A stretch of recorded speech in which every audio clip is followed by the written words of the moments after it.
Shalom, perkenalkan nama saya Hasiano Siombing dengan NPM 21820029 dari Fakultas Seni Musik.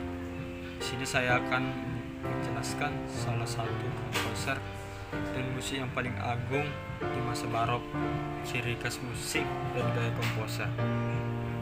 Di sini saya memilih Johann Sebastian Bach. Johann Sebastian Bach adalah komposer musik asal Jerman yang lahir di tahun 1600-an. Ia adalah seorang komposer jenius dengan gaya musik barok, yaitu gaya musik yang menjadi ciri khas di masa itu, periode 1600 sampai 1700, tepatnya hingga pertengahan abad ke-18. Dan salah satu karya besar Bach yaitu Minute in G adalah karya jenius yang ia ciptakan untuk istrinya yang bernama Anne Magdalena Bach. Dalam karya-karya Sebastian Bach menarik dari gaya musik yang berbeda dari seluruh Eropa, termasuk Prancis dan Italia, dan dia menggunakan kontrapen, memainkan beberapa melodi secara bersamaan, dan fugue, pengulangan melodi dengan sedikit variasi untuk menciptakan komposisi yang kaya detail. Dia dianggap sebagai komposer terbaik di era barok dan salah satu tokoh terpenting dalam musik klasik pada umumnya. Dan musik Bach mulai berkembang ketika berusia 7 tahun. Bach pergi ke sekolah di mana ia menerima pembelajaran agama dan belajar bahasa Latin dan mata pelajaran lainnya. Imam militernya akan mempengaruhi karya-karya musiknya di kemudian. Dan kita lihat berdasarkan biografinya, Bach yang memiliki suara nyanyian sopran yang indah membantunya mendapatkan tempat di sebuah sekolah di Lunenburg. Beberapa saat setelah kedatangannya, suaranya berubah dan Bach beralih bermain biola dan harpsichord. Sebagai seorang musisi yang berbakat, Bach mendapatkan posisi organis di gereja baru di Amsterdam.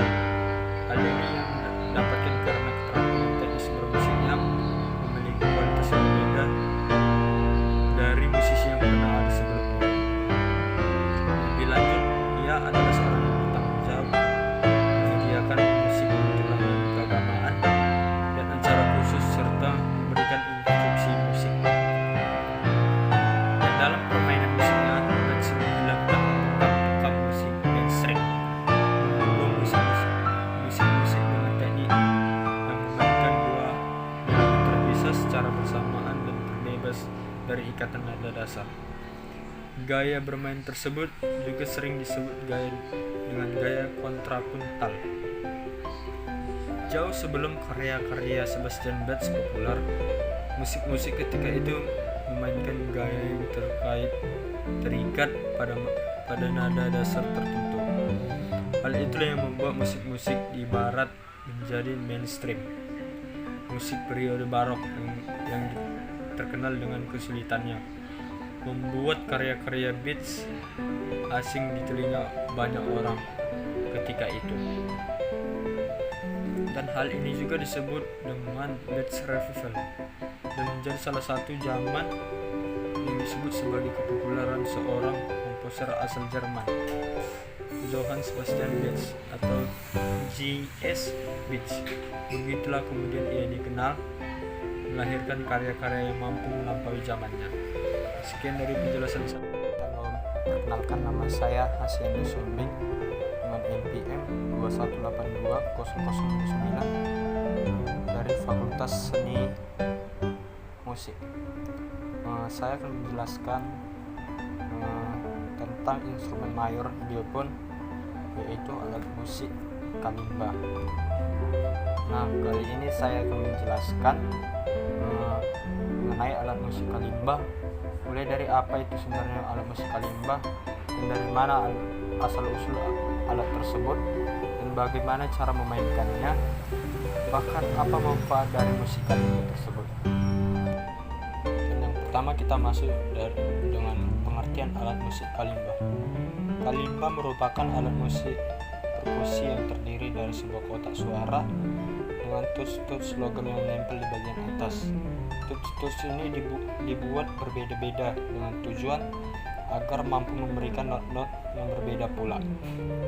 Dan alat musik kalimba ini terdiri cukup beragam berdasarkan pada jumlah tutsnya.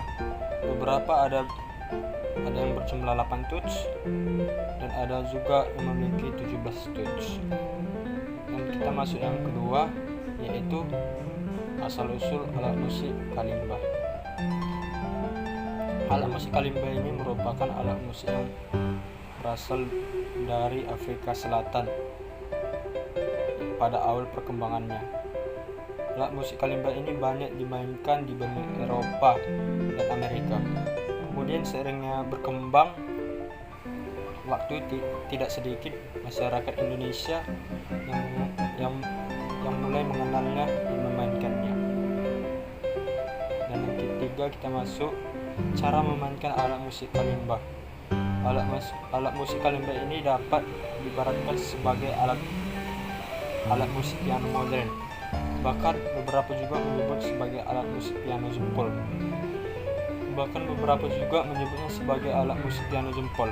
Pada saat memainkan alat musik kalimba, kita harus menekan ujung tuts dengan menggunakan ujung kuku jempol tangan, dan tidak dianjurkan menggunakan bagian telapak jempol tangan.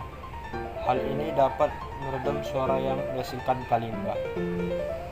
Dan kita masuk yang terakhir, yang keempat, manfaat memainkan alat musik kalimba. Yang pertama, melatih konsentrasi otak. Yang kedua, mengasah kreativitas. Yang ketiga, sebagai ekspresi diri. Yang keempat, mengontrol suasana hati. Demikian penjelasan saya. Shalom Bu.